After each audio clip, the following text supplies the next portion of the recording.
प्रिय व्यूअर्स, परीक्षा expert official channel के डेली स्टैटिक जीके सीरीज में आपका स्वागत है।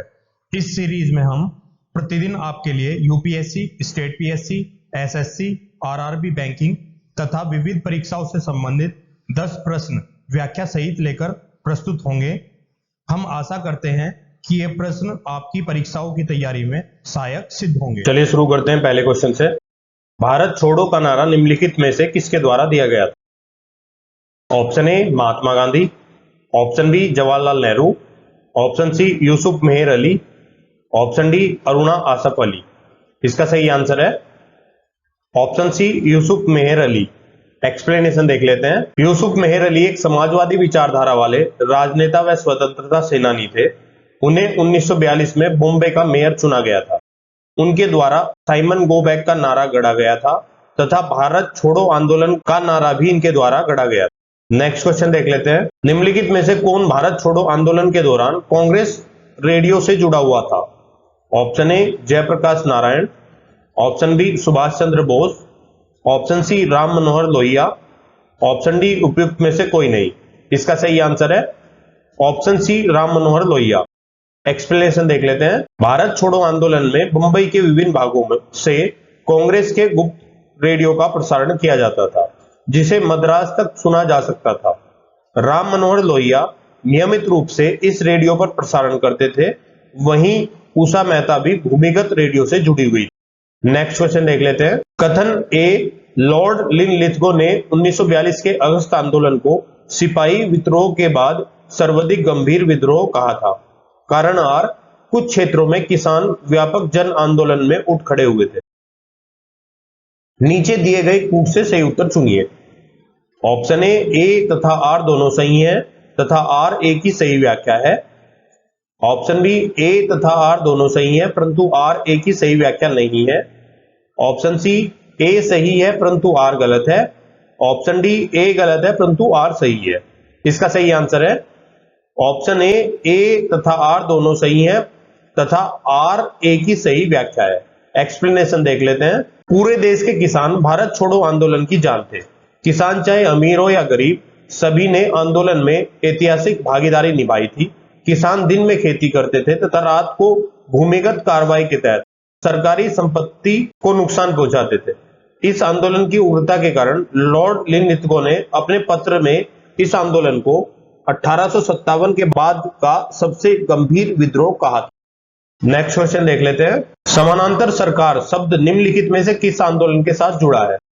ऑप्शन ए असहयोग आंदोलन, ऑप्शन बी सविनय अवज्ञा आंदोलन, ऑप्शन सी भारत छोड़ो आंदोलन, ऑप्शन डी व्यक्तिगत सत्याग्रह। इसका सही आंसर है ऑप्शन सी भारत छोड़ो आंदोलन। एक्सप्लेनेशन देख लेते हैं। भारत छोड़ो आंदोलन की एक महत्वपूर्ण विशेषता थी कि देश के कई स्थानों में समानांतर सरकारों की स्थापना की गई। जैसे बलिया में चीतू पांडे के नेतृत्व में समानांतर सरकार की स्थापना की गई, तामलुक में सतीश सावंत के नेतृत्व में तथा सतारा में वाईवी चौहान तथा नाना पाटिल के नेतृत्व में समानांतर सरकार की स्थापना की गई। महाराष्ट्र के सतारा में समानांतर सरकार को प्रति सरकार के नाम से जाना गया। नेक्स्ट क्वेश्चन देख लेते हैं। आजाद हिंद सरकार के निर्माण की घोषणा की गई। ऑप्शन ए 22 अक्टूबर 1943 को, ऑप्शन बी 21 अक्टूबर 1943 को, ऑप्शन सी 21 अक्टूबर 1942 को, ऑप्शन डी 8 अगस्त 1943। इसका सही आंसर है ऑप्शन बी 21 अक्टूबर 1943 को। एक्सप्लेनेशन देख लेते हैं। जुलाई 1943 में सुभाष चंद्र बोस सिंगापुर पहुंचे, जहां रास बिहारी बोस और अन्य लोगों ने उनकी मदद की।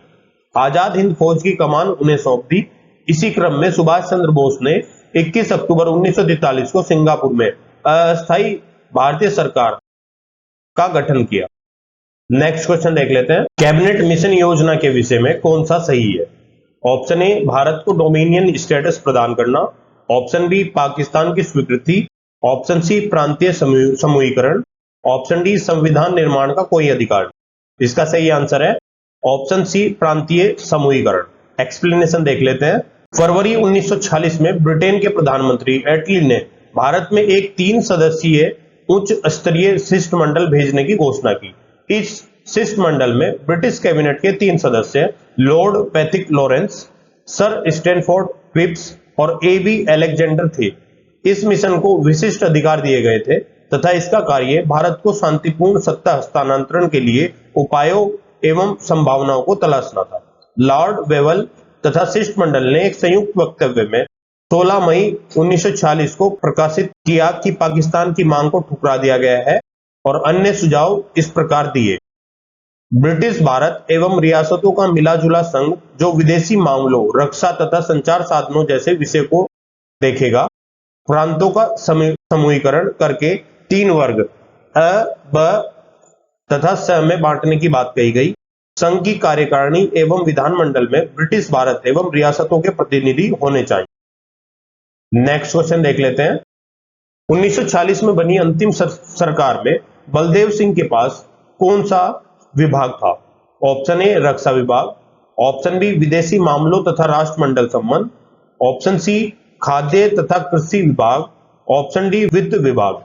इसका सही आंसर है ऑप्शन ए रक्षा विभाग। एक्सप्लेनेशन देख लेते हैं। 1946 में बनी अंतरिम सरकार में बलदेव सिंह के पास रक्षा विभाग था, जबकि विदेश मामले तथा राष्ट्रमंडल संबंध का विभाग जवाहरलाल नेहरू, खाद्य एवं कृषि विभाग का संबंध डॉक्टर राजेंद्र प्रसाद तथा वित्त विभाग लियाकत अली के पास था। नेक्स्ट क्वेश्चन देख लेते हैं। भारत और पाकिस्तान के बीच सीमाओं को निर्धारित करने के लिए नियुक्त सीमा आयोग की अध्यक्षता किसके द्वारा की गई थी? Option A Mountbatten, option B Radcliffe, option C James Walt, option D Richardson. इसका सही आंसर है ऑप्शन बी रेडक्लिफ। एक्सप्लेनेशन देख लेते हैं। भारत एवं पाकिस्तान के बीच सीमाओं को निर्धारित करने के लिए नियुक्त सीमा आयोग की अध्यक्षता सिरिल रेडक्लिफ द्वारा की गई थी। इस आयोग का कार्य पंजाब एवं बंगाल के मुस्लिम और गैर मुस्लिम आबादी के आधार पर 2 भागों में बांटने हेतु सीमा निर्धारण करना। नेक्स्ट क्वेश्चन देख लेते हैं। किस अधिनियम द्वारा ईस्ट इंडिया कंपनी के चाय व चीन के साथ व्यापार को छोड़कर भारत के साथ व्यापारिक एकाधिकार को समाप्त कर दिया गया? ऑप्शन ए 1813 का चार्टर अधिनियम, ऑप्शन बी 1833 का चार्टर अधिनियम, ऑप्शन सी 1853 का चार्टर अधिनियम, ऑप्शन डी 1873 का चार्टर अधिनियम। इसका सही आंसर है ऑप्शन ए 1813 का चार्टर अधिनियम। एक्सप्लेनेशन देख लेते हैं। 1813 के चार्टर अधिनियम के तहत ईस्ट इंडिया कंपनी का भारतीय व्यापार का एकाधिकार समाप्त कर दिया गया, यद्यपि उसका चीन के साथ व्यापार, चाय के व्यापार का एकाधिकार चलता रहा। इस चार्टर कानून में पहली बार शिक्षा के लिए 1 लाख रुपए देने की घोषणा की गई। नेक्स्ट क्वेश्चन देख लेते हैं। भारत सरकार अधिनियम 1919 ने निम्नलिखित में से किसको स्पष्ट रूप से परिभाषित किया? ऑप्शन ए न्यायपालिका एवं विधायिका के बीच शक्ति का पृथक्करण, ऑप्शन बी केंद्रीय एवं प्रांतीय सरकारों की अधिकारिता, ऑप्शन सी भारत के सेक्रेटरी ऑफ स्टेट एवं वायसराय की शक्तियां, ऑप्शन डी उपयुक्त में से कोई नहीं। इसका सही आंसर है ऑप्शन बी केंद्रीय एवं प्रांतीय सरकारों की अधिकारिता। एक्सप्लेनेशन देख लेते हैं। भारत सरकार अधिनियम 1919 में प्रशासन के विषयों को 2 भागों में बांटा गया था। केंद्रीय सूची में 47 विषय थे, जिसमें रक्षा, विदेश समिति, विदेश नीति, पेटेंट और कॉपीराइट, आयकर तथा लोक ऋण आदि थे, जबकि राज्य सूची में 50 विषय शामिल थे, जिसमें स्थानीय स्वशासन, लोक स्वास्थ्य और सफाई, चिकित्सा तथा शिक्षा शामिल थे। इसके अतिरिक्त गवर्नर जनरल को यह अधिकार दिया गया था कि वह केंद्रीय सूची के विषय को राज्य के महत्व का घोषित कर राज्य विधान परिषद को इस पर कानून बनाने का निर्माण सौंप दे, या राज्य सूची के विषय पर केंद्रीय मंत्रिमंडल को विधि निर्माण का अधिकार। प्रिय व्यूअर्स, हम आशा करते हैं कि ये वीडियो आपको अच्छी लगी होगी। कृपया अपने फीडबैक एवं सजेशंस कमेंट बॉक्स में दें। हम आपके सजेशंस के अनुसार वीडियो को और बेहतर बनाने का प्रयास करेंगे। इस वीडियो की पीडीएफ प्राप्त करने के लिए आप हमारे टेलीग्राम चैनल से जुड़ सकते हैं, जिसका लिंक वीडियो के डिस्क्रिप्शन में दिया गया है। आप हमारी वेबसाइट www.parikshaexpert.com पर जाकर किसी भी एग्जाम की टेस्ट सीरीज ज्वाइन कर सकते हैं।